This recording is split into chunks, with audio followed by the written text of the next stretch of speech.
Good evening, peers of NBA 8650. This is Eric Tanbaum with Group D, this week's case response group. And today we'll be discussing the Paramount shaving razor company, the Clean Edge Razor business case. Also in the group with me is Michelle Green, Andrea Giesi, Lauren Wells, Malik Glenn, Chris Monahan, and John Ferenc. So, the case response group has been tasked with broadly assessing go-to-market strategy of a new high-tech razor that is going to be unrolled by the Paramount Health and Beauty Company, also known as Paramount. Paramount is facing an internal dilemma with two conflicting parties and two different opposing go-to-market strategies. One, the challenger wants to take a mainstream approach where they want to sell this new technology across a wide array of market segments, whereas the defender is the product manager wants them to take this and do a smaller, more niche approach to prevent encroaching on existing territory and protect existing brands within the organization. So the case analysis team has and will broadly support one of these two strategies with their own views and idiosyncratic approaches. We've watched their analysis, and it was informative, well validated, and well supported. And it's our job as the case response group to approve and or challenge their holistic and nuanced recommendations and provide our own go-to-market strategy. So their position was to take the niche approach, and our position is going to be taking the mainstream approach. So why is that? So just to give you some background, the non-disposable shaving razor industry in the men's segment of the shaving industry has been growing very robustly, 5% year over year for the past 5 years or so. The refill cartridges have also been growing at a very linear pace, slower, but still growing. You can see the breakdown, but the premium segment has the highest dollar to volume sales ratio, whereas the lowest segment is the laggard. But the good news is new technology is causing all these segments to grow. So Paramount's unrolling this Clean Edge razor. So what is it? It's a razor with a battery in it that vibrates, and the vibrations of the battery pull on the hair and allows for a closer one-swipe shave. So Paramount perceives this as groundbreaking, and their plan is to come up with a go-to-market strategy, of course. And we've already touched upon the concerns. So how are we going to validate the mainstream approach? We're going to do this a couple ways. So in this presentation, Andrea's going to touch on a SWOT analysis. But before she goes into that, just to give you some kind of summary numbers to give you some context of why we believe a mainstream approach is appropriate. So from a qualitative level, right, Paramount wants to be the disruptor. They believe that new tech will eventually become standard. So why not be the first one to market, establish your brand in the space, capture as much market share as you can, and before the rest of the industry follows, right?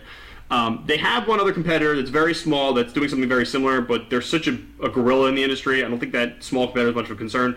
Their big challenger is Prince Razors, and Prince doesn't have the same product in mind, or they're not doing the same product strategy. So, but Prince does, although they lag slightly on a sales volume number, they lead by 5 or 6% on a dollar volume. So Paramount needs to do something, and they need to do something boldly and immediately to start growing their dollar share in the industry. So that's why we believe the mainstream approach is appropriate. To further validate that with supporting evidence, the forecast suggests that if they took the mainstream approach, their unit sales of this new high-tech razor will be 3.3 times higher than that if they took the niche approach. Now, obviously, the large concern is the cost, right? It's a cost-benefit analysis. From a marketing perspective, the costs of doing a mainstream approach are less than threefold of what it would be if they did a niche approach. So the ratio, the sales to expense ratio, is greater than 1. So just from that perspective alone, it makes sense. I've touched upon the competitive landscape, touched upon why it's important to be an industry leader and to be the first one to be the disruptor. But like I said, Andrea's going to go more on the SWOT analysis to give a deeper dive, and then Lauren Wells is going to touch on the go-to-market plan and the marketing approach, and then present the summary recommendations for the key stakeholders. Thanks, Eric. Andrea Geese here. I'm going to run through the SWOT analysis with you all. So, really, strengths being that cutting edge technology. We saw from the focus groups that people said it was the cleanest, smoothest, closest shave they've had, and we really want to capitalize on that. Weaknesses, we have the potential to cannibalize our current products, Pro and Avail, especially Pro.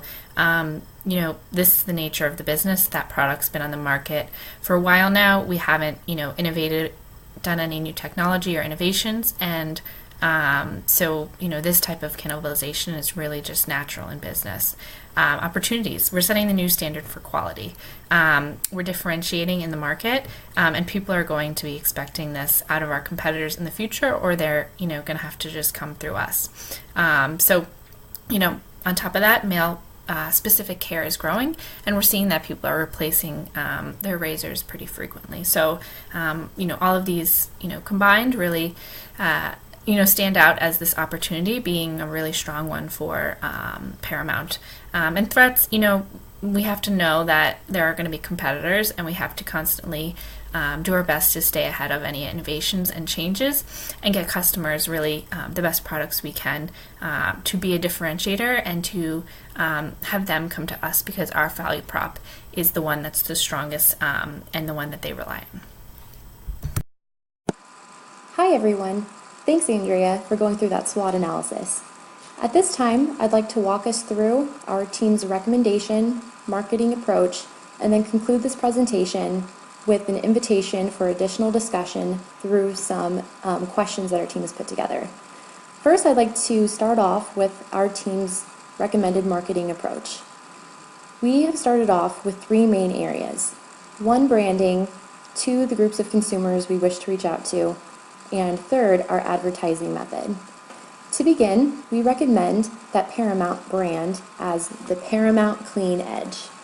In this way, the company will continue to align with their executive and corporate strategy and continue to leverage the company's existing very strong reputation and brand.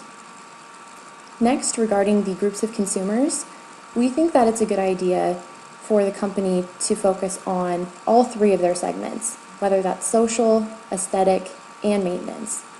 We don't want to neglect that third maintenance segment, especially because this is the group that is most attracted to ways to not shave regularly.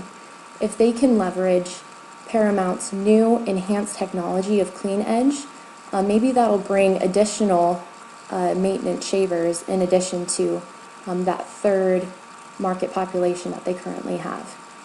And lastly, we would recommend that Paramount advertise to differentiated as well as mass marketing.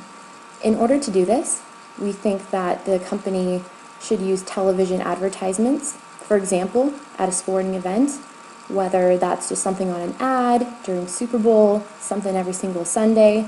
And this will not only reach out to all three of those consumer groups, but it'll also get some of their women familiar with new technology so that when the women's product flows down later, they have a good idea of what's coming and they're already familiar with that brand.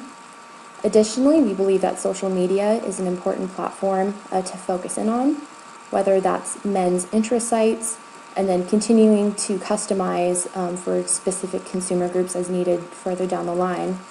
And finally, we would recommend cents off coupons and free razor samples, and that would specifically target more of the maintenance shavers and get them to come to the store and buy this product. Our team recommends that Paramount really embrace the rapidly changing technology and be the first to bring this exciting new product to market. The last thing we would want is for Paramount to kind of become obsolete and fall into the old dinosaur realm and fade away into the distance. And along this line, we also suggest that Paramount really face their competitors face on. There's nothing to be afraid of.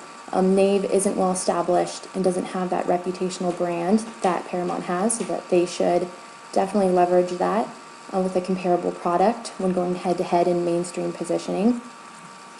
And also, Paramount really needs to secure a significant portion of the market rather than ignoring it.